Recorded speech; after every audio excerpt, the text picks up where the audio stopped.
Hello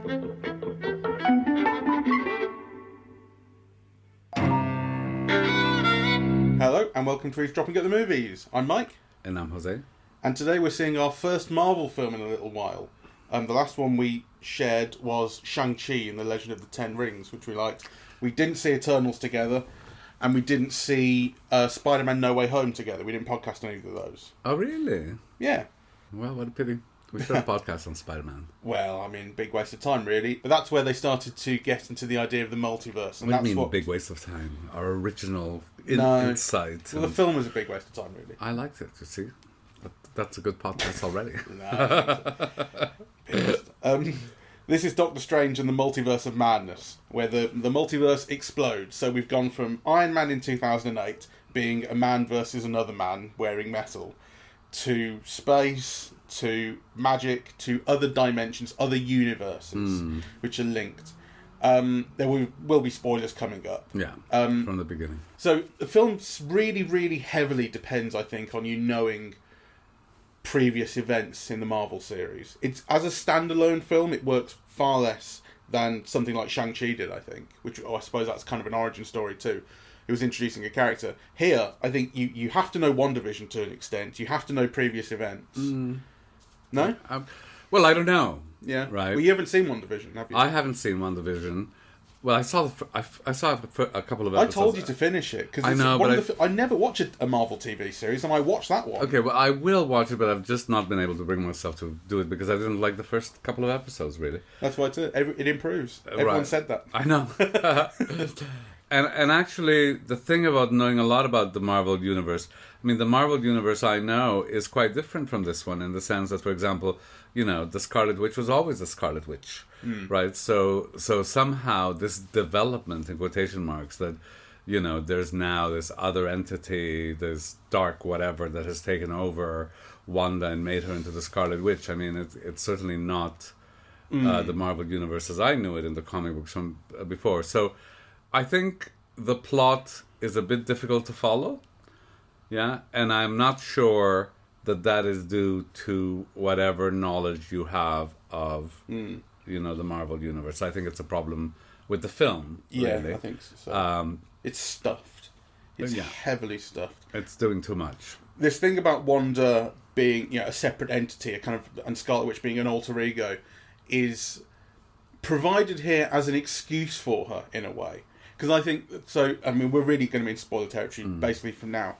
The moment, very early on, that it becomes clear that she's the villain of this piece, I thought, she can't then survive this. Because basically what happened in WandaVision, and this is kind of spoiling WandaVision, but the film does talk about it too, is she, having lost Vision to Thanos, having had to kill him, she takes over a town and mind controls this entire town and makes it her own reality so that she can have Vision there, she can have kids, a family, she can have this perfect life that obviously can't last. But it's a super evil thing that she does to mind control real people and turn them into her playthings, right?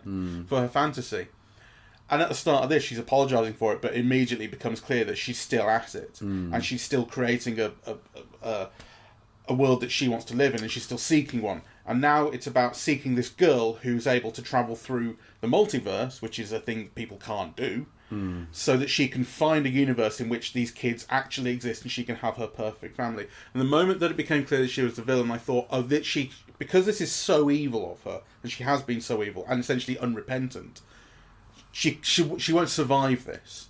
I thought it kind of felt like Elizabeth Olsen saying, let me out of this series. Oh, I don't know. Make me so evil that I have to be sacrificed. No.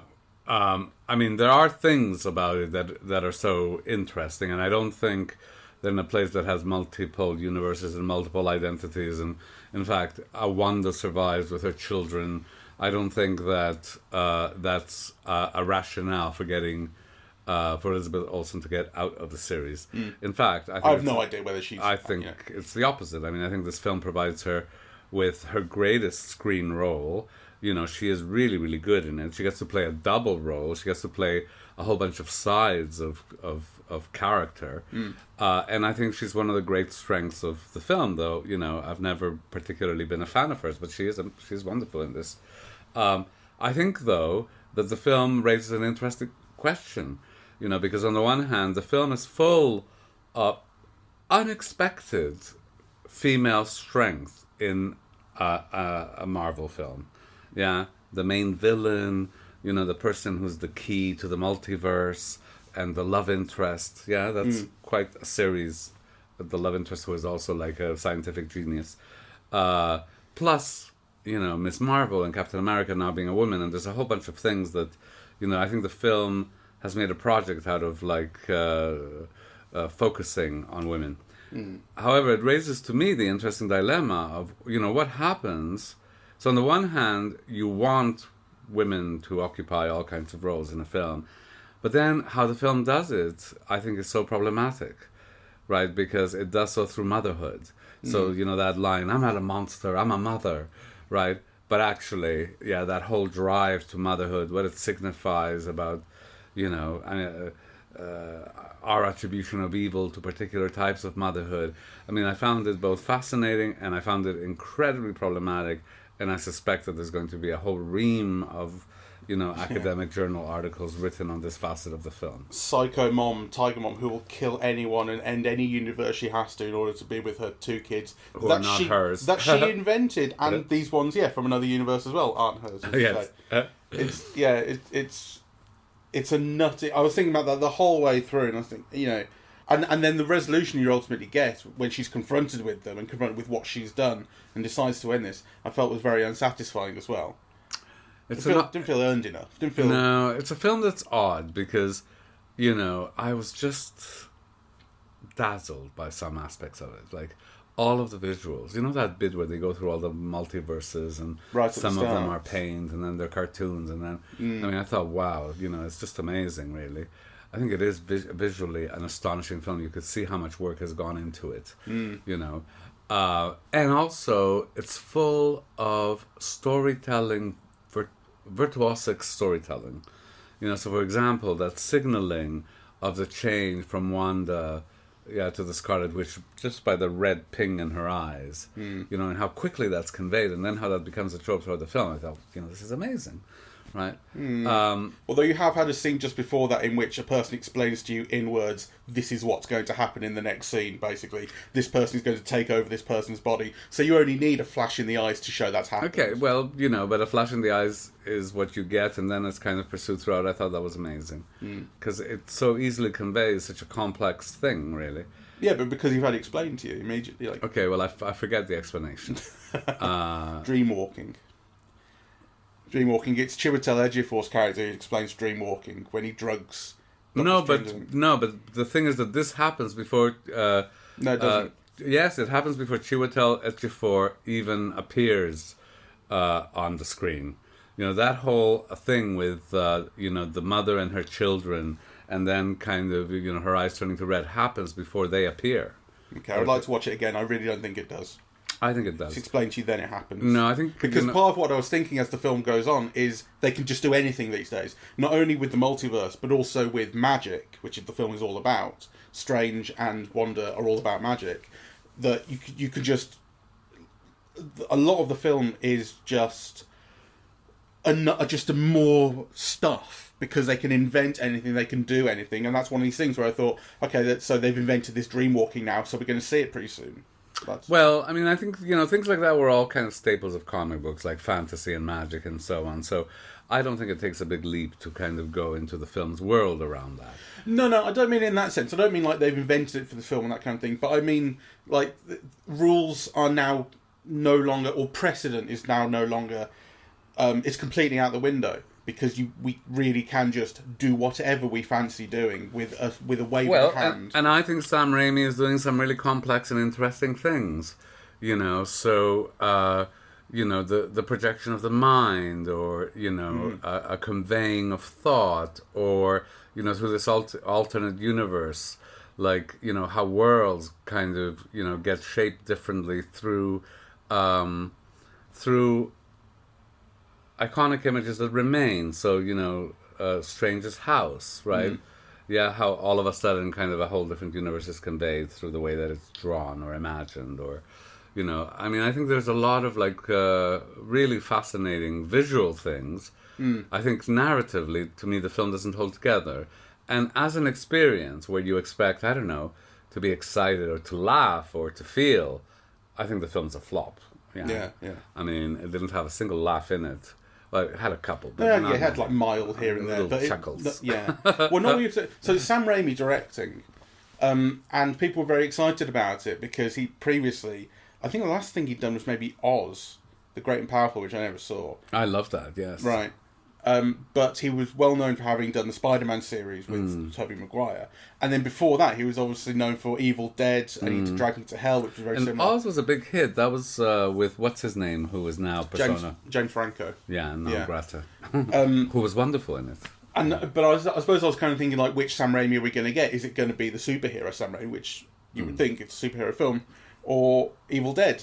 And surprisingly, there's a lot of Evil Dead in this. And, like, it turns at points... In fact, quite a lot of the back end of the film is basically a horror, a very Sam Raimi horror with shocks and wonder, the wonder that she invades the mind of, dreamwalks into, becomes like, Carrie, drenched in blood and all of this, and stalking them around. And there are actual scares, I mean, like quite schlocky sort of. I don't remember scares. Feeling. No, I don't remember feeling scared, but they are scares. Like when she kills. Spoiler, Professor X, comes up behind him in the dream world, in her own mind, kills him in there. I thought that whole scene, where in this alternate universe, Captain America is now Agent Carter and, Captain Britain. I thought that was all so schlocky. Yeah. It's like, how do we get all the Z stars of the Marvel universe and find a place for them? Well, you definitely feel like, because if you remember in No Way Home, we didn't see that together, but I guarantee in your screening, as there was in mine, there were whoops and cheers when the previous Spider-Mans emerged from that portal. Yeah. And they were expecting that in this. And I bet in America it got some. I don't know, because, I mean, it's one thing to have Andrew Garfield and, what's his name, the other one, because... Tobey Maguire, because people have great fondness and affection, and they're big stars, right? But, to have... People love Patrick Stewart as Professor X. People love Patrick Stewart, and his but do people love what's the Welsh actor who plays Mr. Fantastic and or the woman who plays Agent Carter or Hayley Atwell? Well, no, I don't think anybody loves them particularly. No one likes Hayley Atwell for Hayley Atwell, but she's Peggy Carter, and I guess that kind of means something. Does John Krasinski play Reed Richards? He's not Welsh. Oh. Yeah. Was it John Krasinski? Yeah, it was, yeah. Okay, I thought it was the Welsh actor who plays... Reese something or other, who plays Mr. Fantastic in the Fantastic Four films. Oh, right. Well, no, it was John Krasinski this time. Right. But you're I definitely... thought he looked different.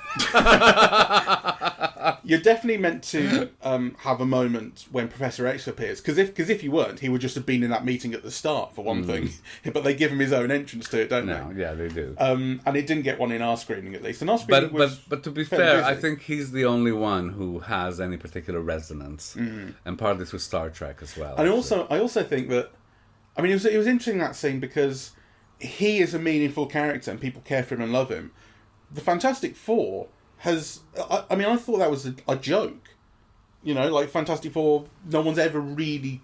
I mean, I guess those films made a bit of money. They made money. But they've always been a bit of a joke, the Fantastic Four. I know, it's, all the fans were saddened because, of course, the Fantastic Four was such a great comic book series. So I was going, how seriously am I meant to take the appearance of Reed Richards in this? Is that meant to be is that a joke on, just like we've got this silly little superhero? Or maybe it's a cue that there will be a wonderful Fantastic Four film. I mean, yeah, I imagine that's a big, But yeah, that stuff was quite cheap. And the thing about Peggy Carter being this Captain Britain or whatever, I didn't catch her name, but she's Captain America but with a British flag and everything. It just made me think about, American iconography, American flag iconography on stuff is, from a British perspective, it's like, it's kind of this cultural imperialist, like it's on everything, and that's the way it is, and you accept Captain America because it's Captain America. And as soon as you see someone doing a Captain Britain, you go, oh God, when the British flag, when the Union Jack is on stuff, it makes me so embarrassed. It looks so tacky, See, I don't feel that way. I mean, I always, of course, these things change. Yeah. But for me, from my generation, I suppose, it was always an image of coolness. Cool Britannia. Well, no, because I mean that's maybe for people your generation are a little bit older than you. Cool Britannia is 1990s. I'm thinking of the 60s and 70s of Modern Rockers, of the Rolling Stones. Yeah, kind of and Carnaby Street and whatever. I mean, there was a vogue for the Union Jack and Union Jack colors and and so on. Which actually is odd because I should be thinking about it in the same way that I think about American flags, which sicken me. All the flag waving. But for some reason, that patriotism, which is what it is, didn't communicate itself to me in that way. So I've always had a fondness for it. Like James Bond, opens the parachute and it's a Union Jack or whatever. I always thought that was just cute and fun and playful. I suppose maybe because it's ironic and witty, and it's not like really saying we are the greatest nation on earth and we have these great values and the flag waves in the sunset or something, which is what you often see in American films. yeah. James Bond always had a winking irony to him that softened the imperialist glow. Yes, I got conned better by Bond than by Tom Cruise. Yeah. I found the film fairly joyless, really. I get entirely what you mean about the kind of the visual dazzle to it, and I loved how, so I've mentioned, kind of that Sam Raimi is in Evil Dead mode to some degree here, and that's really, really exciting. And there's wide angle use of camera with close up, and the camera's moving around. It's handheld at points, quite kind of viciously, which again is like. It's invigorating, very exciting to see, and it's used really well. The prosthetics, the idea of Doctor Strange inhabiting and puppeteering his own corpse is fun, and the way it's enacted is with prosthetics. But compare it to what was the Dr. Jekyll film, the Venom film? Morbius. Yes. Compare it to Morbius, which is essentially, and in fact, the corpse of Doctor Strange here doesn't look a million miles away from, what's his name in that? I can't remember anyone's fucking name. The Doctor Who actor. I can't remember, but he looks a bit like him.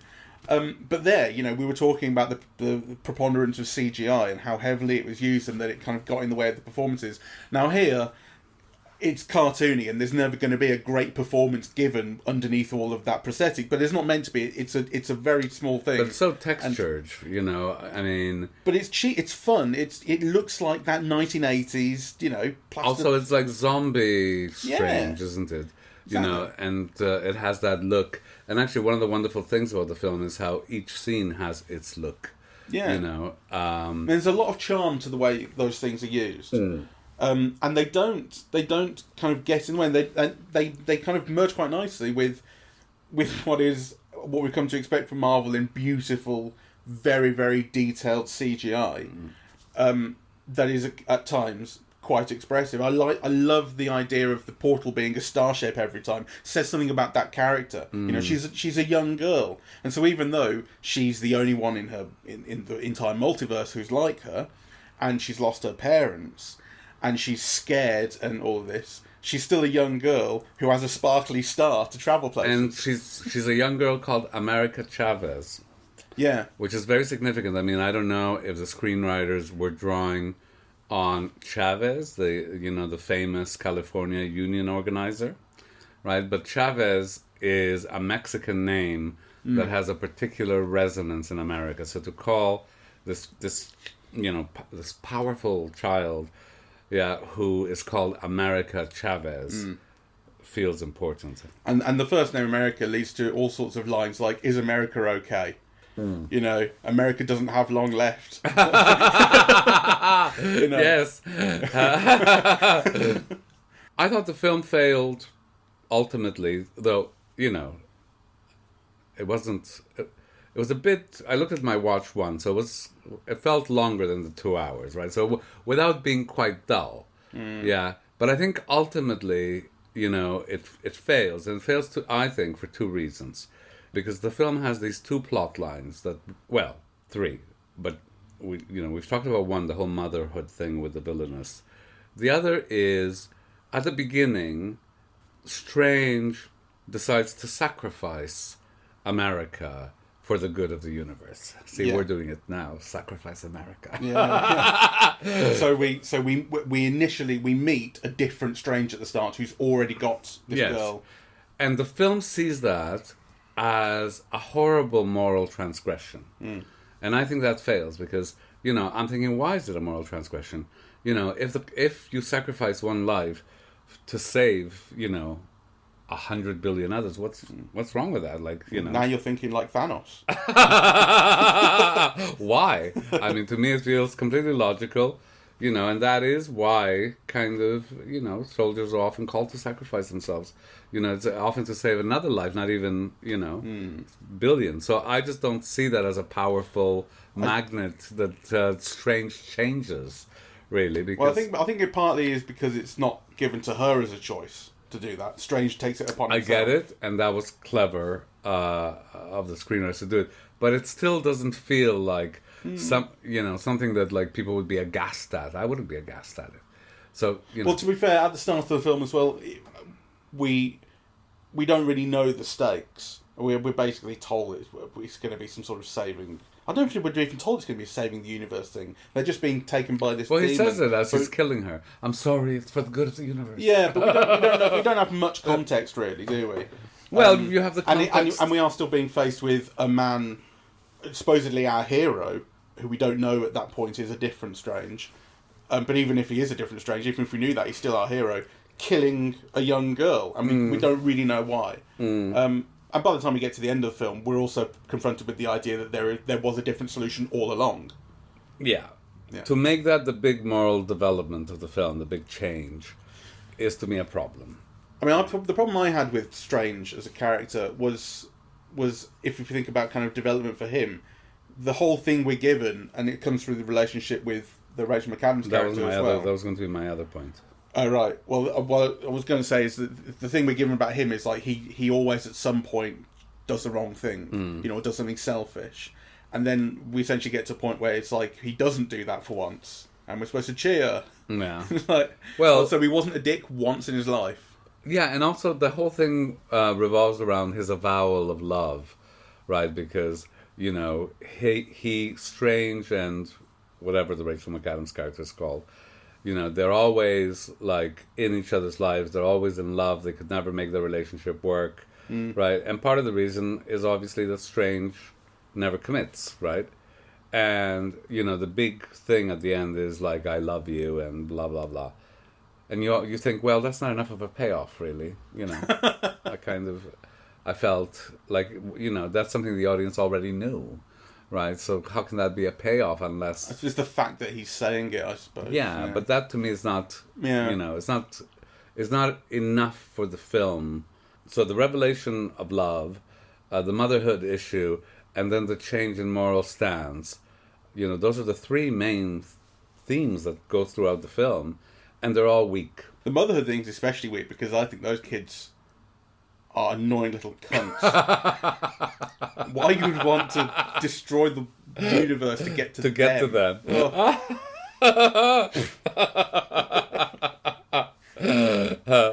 So be glad to be rid of them.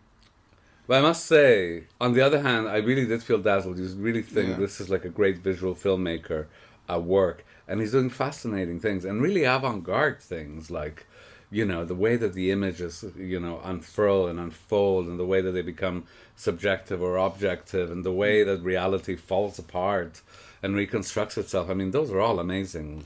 It's nice that there's been a new way to kind of visually conceive of Doctor Strange, I think, because initially the first one was so dazzling. And it was imagery that was kind of... There was a lot of Inception type stuff in it, with the city folding in and stuff, and that's happening a lot there. And also there's an animator online called Syriac, who does things with kind of repeated imagery that was doing a lot as well. Not saying like they're copying him, but it was very reminiscent, and it looked fantastic. And then you thought, what are they going to do next? How can they top it? And so there's actually a lot less of that this time. But they go into these, they go into this different territory, and they do, they do this just that minute long ish montage where you first flying through those universes is really good fun. Yes. And that's what it is. And it is just it's a flight of fancy. And when the film indulges in those, it is really good. But there's a lot of the film is just one thing after another, though, and it feels... A lot of the film I felt was low on stakes. I think partly because we're meeting new characters or versions of characters that we have no investment in. One of the things that I had a problem with at the end of Spider-Man No Way Home was this idea that in order to kind of fix his life, they wipe the universe's memory of Spider-Man because everyone knows him, it's ruining his life and so on. And I remember thinking, like, okay, Marvel will probably have a good way to kind of start developing that when we get to the next Spider-Man outing. But it was like, all of the investment that I've had in that character and his story, just gone, because we've decided to forget it. And, you know, that will develop. But I had a real issue with that, and there was something similar going on here with just the corporate this thing. lightness. Gone. Yeah, sorry, I interrupt. No. But... the corporate thing is evident, and actually I think it's symbolized by the credits. You know, I hated the credits in this film, and I hated a kind of a contempt for the audience, really, you know, and a kind of corporate egomania that it evokes, because it's the first time in my life where, you know, you see the first credits, and who are they? This is the first credits you see in the film, I don't right? remember. Because there haven't been any opening credits, right? So the credits all come at the end, and they start off with the fucking producers, and you think, why the fuck do I want to know who produced this film? You know, I want to know, first of all, I want to know who stars in it, who's the director, who's the cinematographer, who did the music, who did the costumes, right? Like, kind of, you know, those are the things that make the film for you. Who gives a shit about the producers? You know, I mean, obviously they give a shit, right? And they make a lot of money out of it and whatever, and I'm sure they're necessary to the process. But to start the credits with the producers, what I thought was egomania of the worst kind, and it pissed me off. Kevin Feige is the big name producer, and he's the one who is like the daddy of Marvel. So he's like a big name. You know, people know him. But all the other, just some people, you know... I thought that, you know, and this is maybe the unions falling apart, because I thought people were contractually obliged, to have a certain order of credits, which always ended with the director, and often were preceded, you know, producers were always egomaniacs, so it would be Sam Goldwyn presents, right? And then at the end, they would be produced by Sam Goldwyn, and, you know... directed by whoever, William Wyler usually, you know. But this, I mean, and it's not only that you have, you know, a producer at the beginning, is you have like 55 producers at the beginning, right? You know, and kind of, and what I wanted to know is like who played Mr. Fantastic, or, you know, well, and also other things that annoyed me. So, for example, I wanted to know who the costume designer was, because I didn't like them. You know? I thought, I mean, you know, Benedict Cumberbatch is such a handsome man, and he's so tall, and the costumes make him look podgy, right? Like, you know, all that of those baggy, all of those layers of, you know, there's a way that you could use the iconic Doctor Strange outfit, you know, and make him look good in it, right? So the costumes were a problem for me. The hair and makeup was a problem, right? So on the one hand, there is nobody, you know, you can cast more perfectly than Benedict Cumberbatch as Doctor Strange. But that idiotic white streaks that looked like they'd been done by a 5-year-old, right? And that were Brill cream to the side of his head. I mean, that was pathetic hair dressing. Cartoon character. No, there's a way of making that all much better.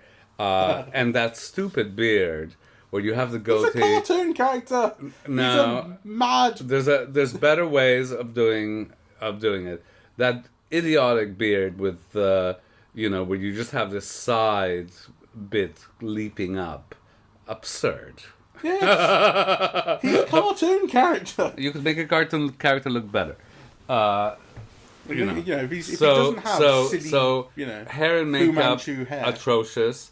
You know, costumes the film very badly served, I think. So anyway, I wanted to know who to blame, right? And I think the costumes came early, and I've now forgotten who it was, you know. But I hated the way The credits were done, actually. The thing about directors coming last, there's so many films that cut and then cut to black, directed by such and such. Very often the director's name comes first. Well, yeah. I mean, obviously, kind of, things have changed and they're doing them in various ways. But to have the producers come first, and to have so many of them, I mean, there was title after title after title, and then co-producer, and, I thought that was, like, just disgusting. Mm.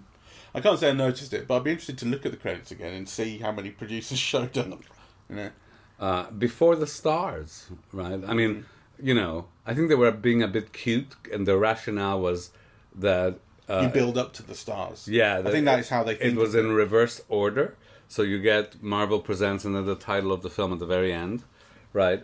Because my instinct is that actually happens a fair bit, that the producers come first and then we get into names of stars on screen that like show them off. Well, I'm sure in this type of film they probably do, but it really struck me this time. Yeah. And and I do think it's kind of egomaniacal. It's not what a film buff or a comic book buff wants to know. And the credits are there to give credit to, and in order of importance. And really, if the producers think that they are the most important, aspect of the film, that is in itself a problem. Yeah. Yeah. So I found the film kind of all over the place, really, and it's not without its pleasures, but I don't think it really coheres. For instance, that scene where he fights his evil self with music. That was wonderful. So it's it's a lovely flight of fancy. Yeah. And it comes out of nowhere and serves no real purpose. Because ultimately, the way that the weapon that Doctor Strange has is a kind of yellowy gold light that he can just create and he can make shapes out of. So actually, it's a kind of a formless thing. It's just like shooting bolts at someone. It can be. So they do it with notes here because he bumps into a piano. He's like, why don't I do it with music? So it's basically it's a way of giving form in this one particular battle to something that has no form normally. Well, I thought it was a wonderful idea, but also I must admit I didn't get it. And I wonder if it's just I wasn't musical. I think it's completely without purpose. It's just a bit of visual and oral fun. Well, I did take it as a bit of visual fun, and it was. But there's this moment where a single note goes and wins, explodes everything. I think, why? Yeah, because you've had all these notes flying. A big ball of music has been built up, and so the last note off the harp, pricks the thing. But this is kind of what I'm talking about when I said earlier that it's one thing after another, and you can kind of do anything in this. You make up rules as you go along. This is what the magic can do. This is what the multiverse can do. And there's no precedent, no basis for anything. In fact, that thing that I said about the explanation for Dreamwalking, going into someone else's body, that's actually the one thing that has real setup given to it. This is the rule for Dreamwalking. It's impermanent, and but this is how it works. And then you go and see it happen. Everything else, all the kind of less important and more incidental stuff, just happens. And you go, I guess I'm going with it because it's just a world of magic now. Yes. Makes it hard to kind of buy into, and that's also what I kind of think about.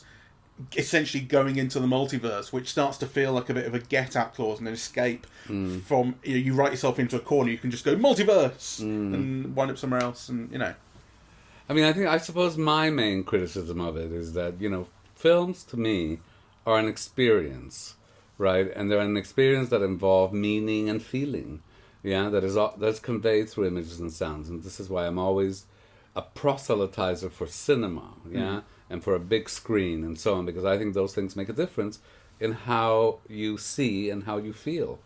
And the thing about this film is that it didn't make me feel much. So, you're saying, oh, that's a dazzling image, or, oh, wow, isn't that inventive, or whatever.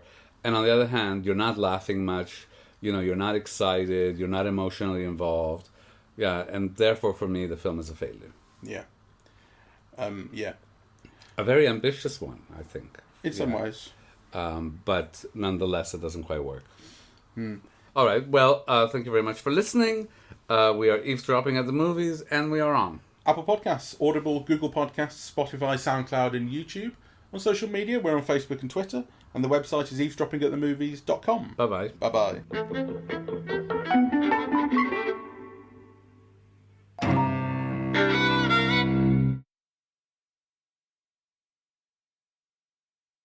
It does have a Bruce Campbell cameo, which is a regular of Sam Raimi films. People didn't know whether it would have one. It's not one of his best, although I do like seeing him. But I showed you the one from Spider-Man 3, which is just one of the great scenes in the history of cinema, as far as I'm concerned. So it's never going to be able to match that. And if you haven't seen that one, go and watch it. It's where he plays a waiter in a French restaurant, and it's gorgeous, so charming. It's just the most charming, silly thing. So there you go.